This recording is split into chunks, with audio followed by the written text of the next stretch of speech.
Assalamualaikum warahmatullahi wabarakatuh. Waalaikumsalam warahmatullahi Warahmatullahi wabarakatuh. wabarakatuh. First of all, thanks for Allah Subhanahu wa Ta'ala who always give us opportunity to attend our class today. Secondly, salawat and salam to our Prophet Muhammad Sallallahu Alaihi Wasallam. The Honorable, our lecturer, Mr. Aulia Azhar MSE, and my beloved friend. We are from group 3. We are gonna talk about utilization solar energy as the main energy source in life. But first, let me introduce myself. My name is Mudriana Rami Fitri, and I am moderator. And my friend, I'm Fauzia Zahari. My name is Nelly Agustin. okay. The first material will be explained by Zia. To Zia, time is yours.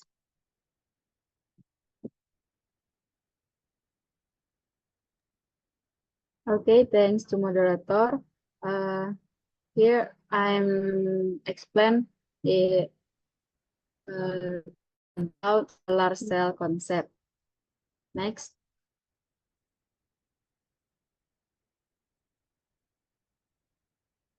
Next.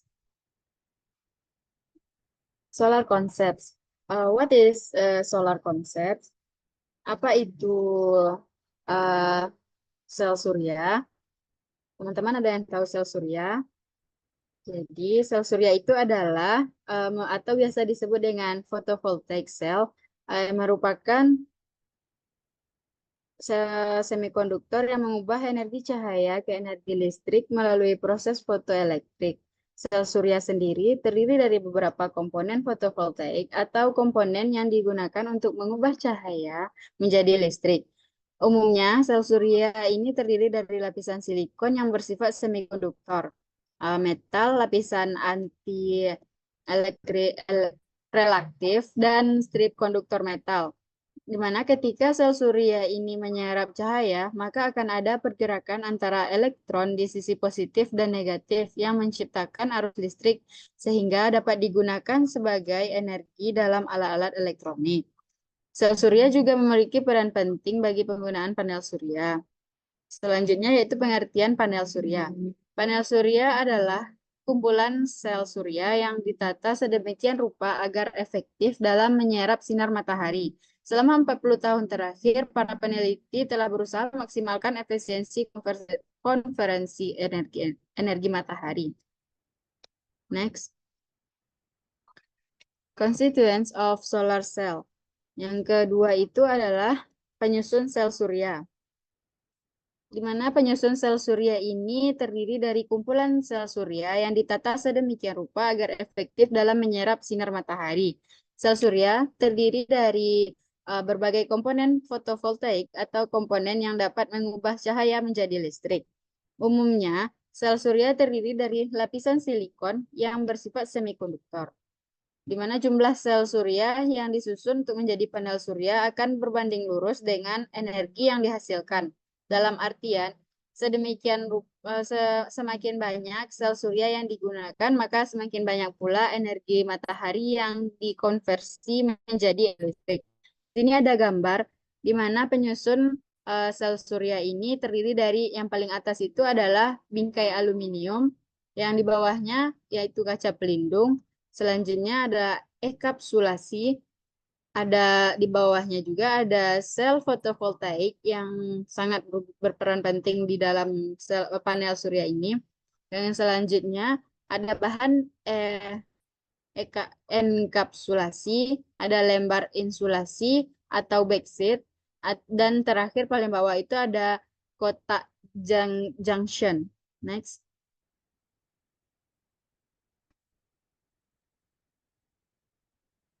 Next is benefits of solar cell. Di mana manfaat dari sel surya ini yang pertama yaitu untuk menghemat biaya listrik. Kita kan untuk menghemat biaya listrik, di mana kita sebaiknya menggunakan panel surya dalam membantu mengurangi tagihan listrik, yang umumnya hanya menggunakan 65% dari total kebutuhan daya.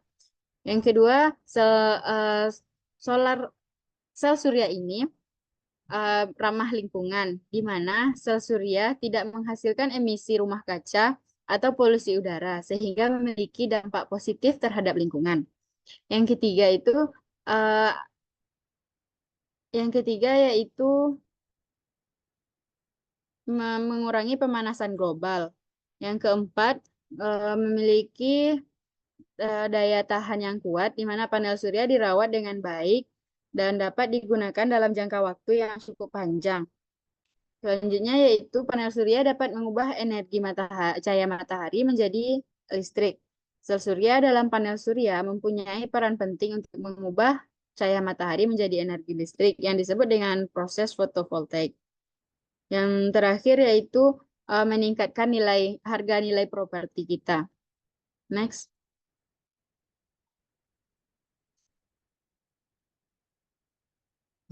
Selanjutnya yaitu konsep dari panel surya. Panel surya merupakan konsep dari panel surya sendiri yaitu kumpulan sel surya yang ditata sedemikian rupa agar efektif dalam menyerap sinar matahari dan dapat digunakan menjadi energi sebagai generator energi untuk dan menjadi energi alternatif. Next.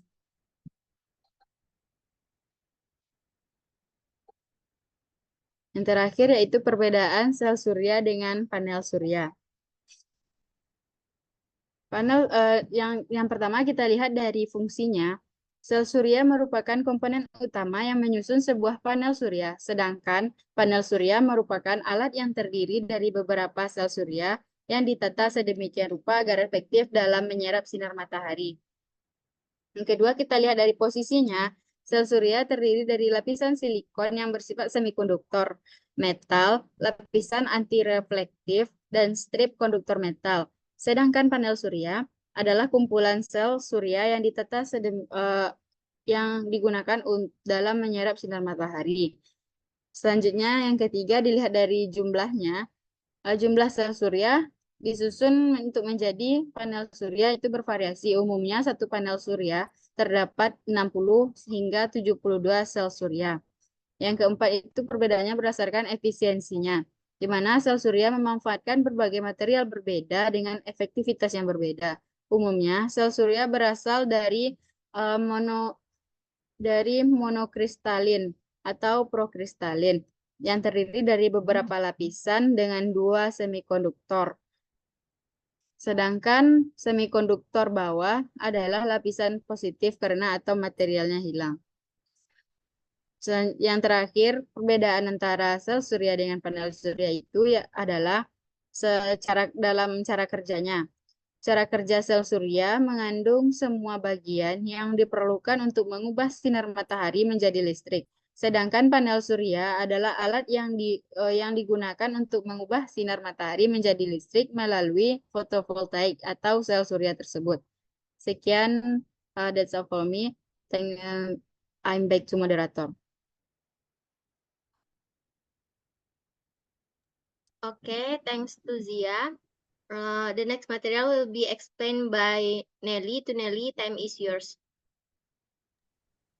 Okay, thank you moderator. The next material is types of solar panels. Seperti yang dijelaskan oleh teman saya tadi bahwa panel surya itu adalah sederhananya panel surya itu adalah kumpulan dari beberapa sel surya.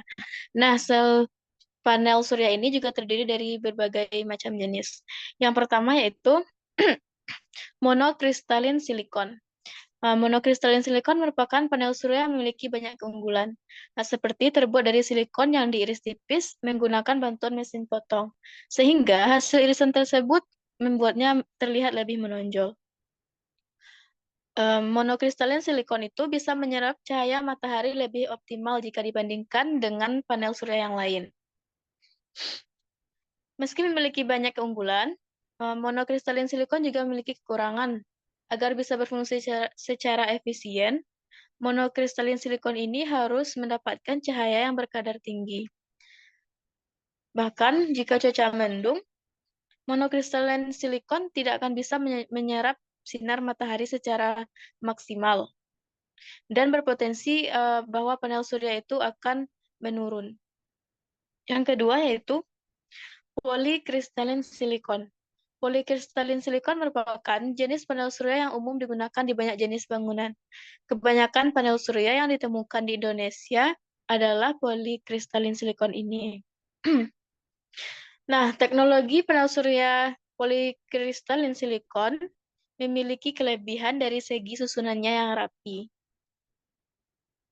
Sama seperti panel surya yang lain, polikristalin silikon juga memiliki kelemahan atau kekurangan, yaitu tidak cocok dengan wilayah atau area yang memiliki curah hujan tinggi. Pada saat seperti itu, efisiensi dari panel surya polikristalin silikon ini akan menurun atau bahkan tidak berfungsi sama sekali.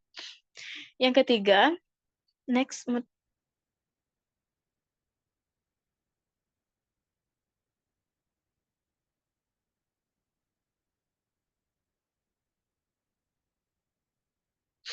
Nah, yang ketiga yaitu thin film solar cells. Jenis panel surya ini adalah dibuat dibandingkan dengan kedua jenis panel surya yang sebelumnya itu, thin film solar cells jarang dipakai untuk bangunan di skala rumahan dan biasanya hanya digunakan untuk kebutuhan komersial saja. Sesuai dengan namanya, jenis panel surya yang satu ini yaitu thin film solar cells memiliki ukuran yang sangat tipis dan memiliki bobot yang lebih ringan. Selain itu, sifatnya juga sangat fleksibel. Thin film solar cell bisa bekerja dengan sangat baik pada cahaya fluoresken atau cahaya lampu pijar yang banyak dijadikan sebagai alat penerangan baik di rumah maupun di kantor. Kekurangannya yaitu efisiensi yang dimiliki panel surya jenis ini memang cukup rendah. Kita hanya bisa mendapatkan penangkapan cahaya matahari sebesar 8,5% untuk penampang yang luasnya sama dengan monokristalin tadi. Nah, yang terakhir atau yang keempat adalah compound thin film triple junction photovoltaic. Sesuai dengan namanya, yaitu triple. Jenis panel surya yang ini itu memiliki 3 lapisan. Kita tidak bisa menggunakan jenis panel surya ini untuk kebutuhan sehari-hari, karena dia itu bisa hanya digunakan di luar angkasa. Kemampuan dan efisiensi komponen film triple junction photovoltaic yang dimiliki sangat tinggi. Karena itulah, panel surya ini mampu menghasilkan daya listrik sebesar 45% lebih besar dibandingkan jenis panel surya yang lainnya. Namun, panel surya jenis ini lebih berat dan rapuh dibandingkan yang lain. Mungkin sekian dari saya, dikembalikan ke moderator. Okay, thanks to Nelly. And the next material will be explained by me.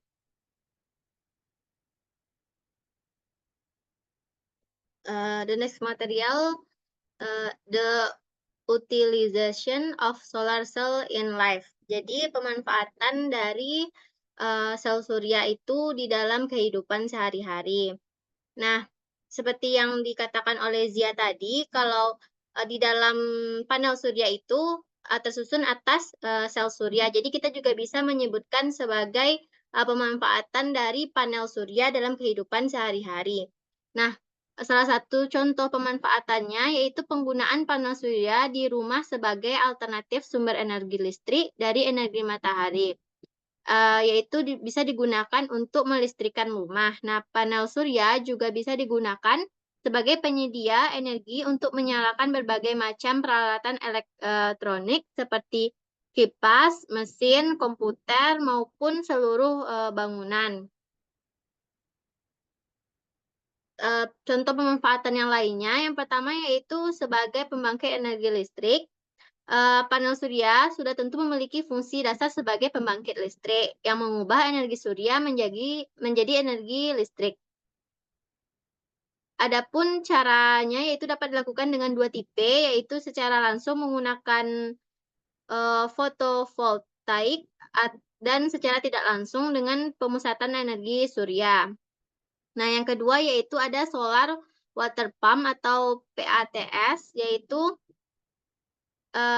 pompa air tenaga surya. Nah, pompa air bertenaga listrik dari energi matahari ini dikenal sebagai solusi dari daerah terpencil, pulau-pulau kecil, kompleks wisata atau kompleks perkebunan dan kompleks pertambangan yang membutuhkan pengairan air namun sulit untuk dijangkau jaringan listrik PLTN. Nah, selanjutnya yaitu public street lighting atau lampu penerangan jalan umum. Nah, jika teman-teman perhatikan pada saat ini sudah umum untuk lampu penerangan jalan itu kita menggunakan yang panel surya daripada menggunakan listrik dari PLN gitu. Nah, selanjutnya yaitu ada PV cold storage atau sistem pendinginan tenaga surya. Nah, yang terakhir yaitu ada photovoltaic reference osmosis atau PVRO. Nah, sistem reference osmosis atau RO ini banyak diterapkan dalam mencukupi kebutuhan air bersih, utamanya pada area terpencil seperti pesisir pantai atau pulau-pulau kecil. Nah, that's all for our presentation. Do you guys any suggestion? Please.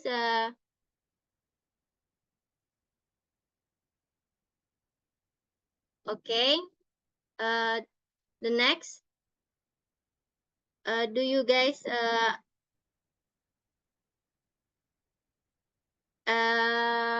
have any question and critique or suggestion? Please raise your hand.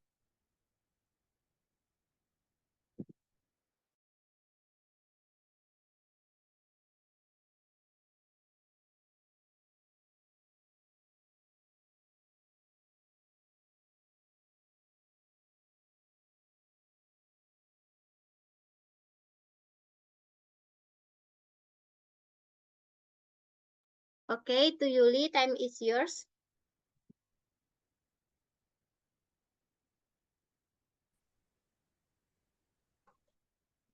Baiklah, izin bertanya kepada kelompok penyaji. Sebelumnya saya Yuliana Marleni dengan NIM 2223141 izin bertanya, meskipun panel monokristalin lebih efisien, bagaimana performanya dibandingkan dengan panel polikristalin pada cuaca mendung atau kondisi cahaya yang rendah?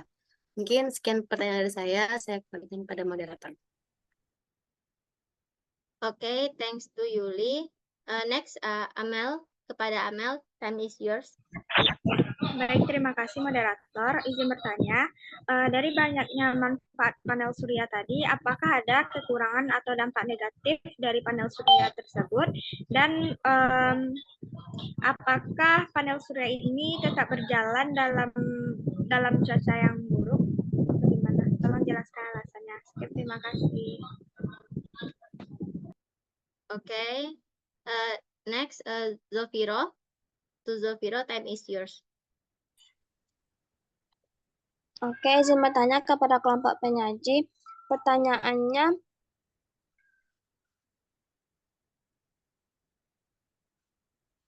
bentar guys. Bagaimana dampak suhu terhadap kinerja panel surya dan bagaimana cara mitigasi yang efektif? Terima kasih. Okay, thanks Zofiro. Next, Adara. Baik, izin bertanya kepada kelompok penyaji, bagaimana cara kerja panel surya dalam menghasilkan listrik dan apakah ada batasan dalam penggunaan panel surya tersebut? Sekian, terima kasih. Oke, thanks to Dara. Teman-teman sebelumnya ingin mengingatkan untuk pertanyaannya silakan diketik di grup. Next, kepada Nur Fajri. Baik, terima kasih. Izin bertanya kepada kelompok penyaji yaitu mengapa ketika pemasangan panel surya itu selalu miring, kenapa tidak datar ataupun tegak lurus gitu. Sekian, terima kasih. Oke. Sebelumnya maaf teman-teman karena waktu Zoom-nya hampir habis. Nanti kita masuk di link yang sama ya.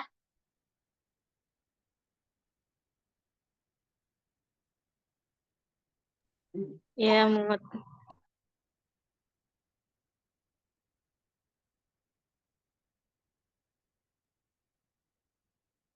Oke, itu Alia Nisrina.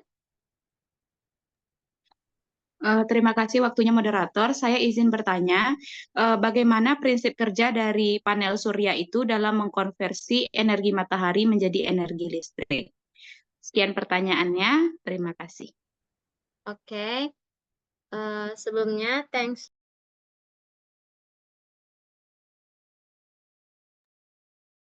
Oke. Terima kasih pada kelompok 4 sebelumnya. Baiklah, di sini kami akan menjawab pertanyaan dari teman-teman. Untuk pertanyaan yang pertama akan dijawab oleh Fauzia. Kepada Fauzia, dipersilahkan. Oke, thanks. Terima kasih kepada moderator. Di sini saya akan menjawab pertanyaan dari Amelia Dwi Putri, yang mana pertanyaannya yaitu, dari banyaknya manfaat panel surya, apa ada kekurangan atau dampak negatif dari panel surya ini? Dan apakah panel surya tetap berjalan dalam cuaca yang buruk? Nah, panel surya memiliki banyak manfaat, termasuk menghasilkan energi ramah lingkungan dan hemat biaya. Namun, ada beberapa kekurangan dan dampak dari panel surya ini, seperti yang pertama itu kinerja lebih rendah di cuaca yang buruk, di mana panel surya tidak selalu berfungsi optimal ketika cuaca buruk, seperti saat hujan, awan, atau badai. Yang kedua, kebersihan permukaan panel surya. Jika panel surya tidak cukup bersih dan terdapat kotoran atau debu yang menempel, air hujan akan membentuk lapisan tipis di atas permukaan, dapat mengurangi cahaya yang masuk ke dalam panel surya, yang akan menghalangi penyerapan cahaya matahari dan menurunkan produksi energi. Yang ketiga yaitu suhu.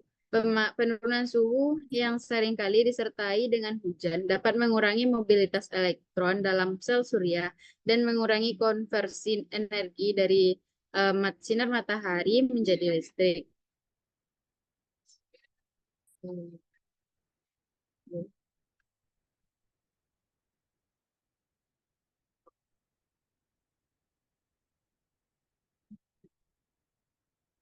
Sekian jawaban dari saya kembalikan kepada moderator. Okay, thanks to Zia. And the next question will be answered by Nelly. To Nelly, time is yours. Halo.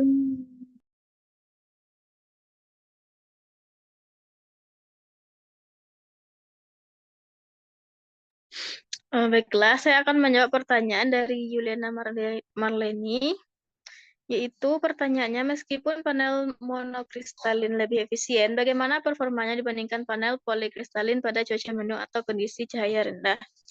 Nah, sebelumnya kan sudah dijelaskan bahwa terdapat banyak macam-macam jenis panel surya. Nah, jika dilihat dari sifatnya, monokristalin menjadi solar panel terbaik untuk digunakan. Namun sayangnya, jenis panel surya tersebut bukanlah yang terbaik jika digunakan di Indonesia. Seperti yang saya jelaskan sebelumnya, penggunaan monokristalin akan mengalami penurunan saat berawan dan mendung. Sementara Indonesia merupakan negara yang sering mendung dan diliputi awan karena memiliki dua musim.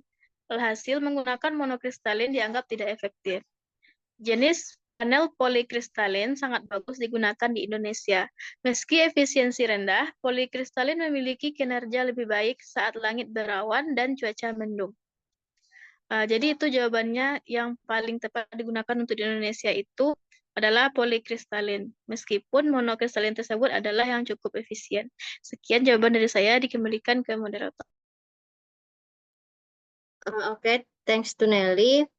Sebelumnya, maaf teman-teman, yang untuk jawaban dari Zia tadi, kepada teman-teman, adakah yang ingin menambahkan jawaban dari Zia?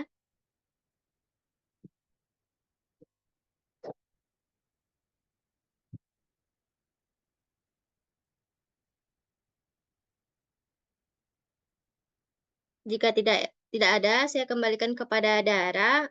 Apakah jawaban Zia tadi dapat menjawab pertanyaan dari Dara?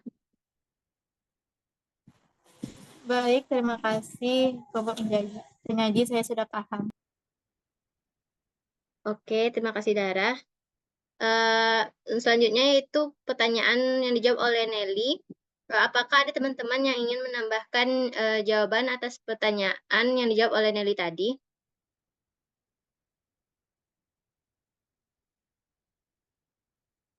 Jika tidak ada, saya akan kembalikan kepada penanya. Amel, apakah Pertanyaan dari Yuliana tadi itu, Mut. Oke, maaf. Yuliana, apakah jawaban dari Nelly menjawab pertanyaan dari Yuliana? Baiklah, terima kasih kepada kelompok penyaji, saya paham. Oke, terima kasih. Untuk pertanyaan selanjutnya itu akan dijawab oleh Zia. Kepada Zia, time is yours. Selanjutnya saya akan menjawab pertanyaan dari Dara, yang mana bagaimana cara kerja panel surya dalam menghasilkan listrik dan apakah ada batasan dalam penggunaan panel surya. Di sini panel surya bekerja dengan cara mengubah cahaya matahari menjadi listrik, di mana sel surya atau solar cell terdiri dari semikonduktor yang dapat mengubah cahaya matahari menjadi arus listrik. Sel surya terdiri dari dua lapisan yang bermuatan yang berlawanan, yaitu sel surya. Ketika cahaya matahari mengalir melalui sel surya, elektron di dalam lapisan negatif mengalir ke lapisan positif yang menyebabkan arus mengalir antar dua lapisan. Ada beberapa batasan dalam penggunaan sel surya. Yang pertama yaitu penggunaan panel surya tidak dapat diperlukan semakin banyak, seperti pada waktu cuaca buruk atau ketika tingkat cahaya matahari rendah. Panel surya tidak dapat beroperasi secara maksimal di cuaca buruk seperti hujan, awan, dan salju. Selanjutnya itu penggunaan panel surya tidak dapat memenuhi kebutuhan listrik, tidak dapat memenuhi semua kebutuhan listrik, terutama di wilayah dengan cuaca yang buruk dan ketersediaan cahaya matahari yang sedikit. Yang ketiga, penggunaan panel surya mungkin tidak efisien di segi ekonomis untuk menggantikan mesin genset, terutama di wilayah dengan cuaca buruk. Sekian jawaban dari saya kembalikan kepada moderator. Oke, thanks to Zia. Apakah ada di teman-teman yang ingin menambahkan jawaban dari Zia? Jika tidak ada, saya kembalikan kepada penanya, yaitu Dara. Apakah jawaban dari Zia tadi menjawab pertanyaan dari Dara?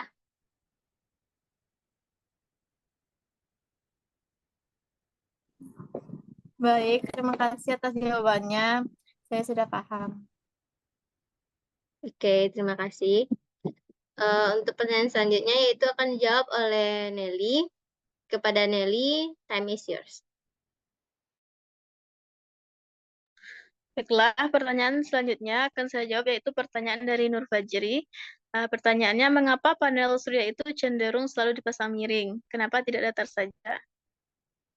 Jawabannya yaitu panel surya cenderung dipasang miring, bukan datar, agar dapat memaksimalkan pemanfaatan sinar matahari dalam menghasilkan listrik.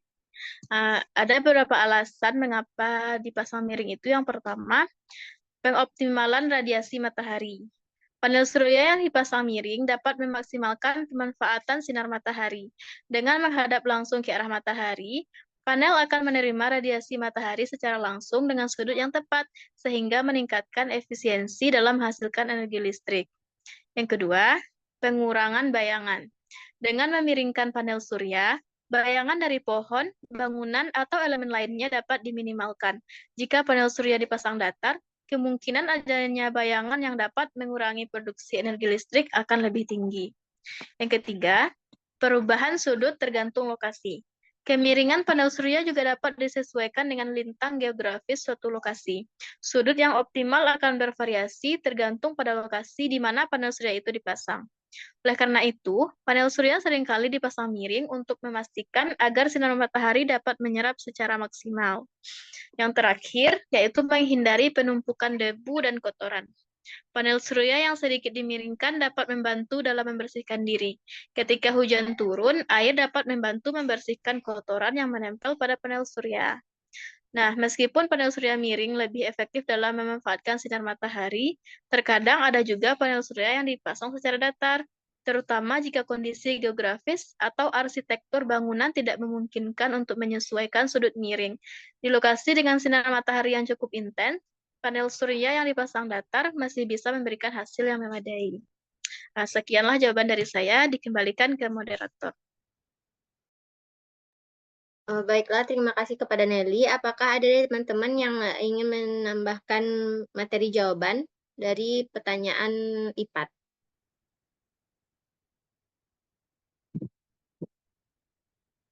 Baiklah, jika tidak ada, saya kembalikan kepada Nur Fajri. Apakah jawaban Nelly menjawab atas pertanyaan dari IPAT? Baik, terima kasih atas jawabannya dari kelompok penyaji. Jawabannya bisa dipahami. Oke, untuk pertanyaan selanjutnya yaitu akan saya jawab sendiri. Yang pertama itu pertanyaan dari Alia. Bagaimana prinsip kerja panel surya dalam mengkonversi energi matahari menjadi listrik? Nah, dalam prinsip kerja panel surya dalam mengkonversi energi matahari menjadi listrik itu berbasis pada efek fotovoltaik. Nah, panel surya terdiri dari sel surya yang dapat mengubah cahaya matahari menjadi energi listrik. Sel surya terdiri dari lapisan silikon yang bersifat semikonduktor, logam anti-reflektif, dan strip konduktor logam. Nah, ketika sel surya menyerap matahari, terjadi pergerakan antar elektron di sisi positif dan negatif yang menciptakan arus listrik. Nah, elektron yang bergerak dari kutub positif ke negatif melewati beberapa lapisan yang menciptakan arus listrik. Semakin banyak sel surya yang terpasang, semakin besar pula voltage maupun arus yang dihasilkan. Nah, panel surya juga disusun berdasarkan kebutuhan listrik, khususnya dalam rumah tangga. Sekian jawaban dari saya. Apakah ada dari teman-teman yang ingin menambahkan jawaban?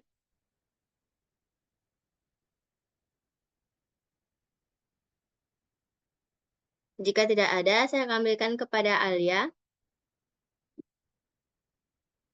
Baik, terima kasih kelompok penyaji. Jawabannya bisa saya terima. Baik, terima kasih Alia. Nah, untuk pertanyaan terakhir yaitu pertanyaan dari Zofiro yang akan saya jawab sendiri. Bagaimana dampak suhu terhadap kinerja panel surya dan bagaimana cara mitigasi yang efektif? Suhu yang tinggi dapat menurunkan efisiensi kinerja panel surya karena meningkatkan resistensi internal dan penurunan tegangan operasional. Untuk mengatasi hal ini, beberapa cara mitigasi efektif termasuk penggunaan bahan reaktif yang dapat mengurangi panas, peningkatan ventilasi di sekitar panel surya, dan penggunaan sistem pendinginan aktif seperti sistem air atau udara. Nah, selain itu, pemilihan lokasi yang tepat dan pengaturan panel surya dengan sudut yang optimal juga dapat membantu mengurangi dampak suhu terhadap kinerja panel surya. Mungkin sekian jawaban dari saya.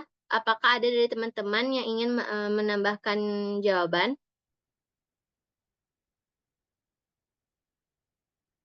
Baiklah, jika tidak ada, saya kembalikan kepada Zufiro.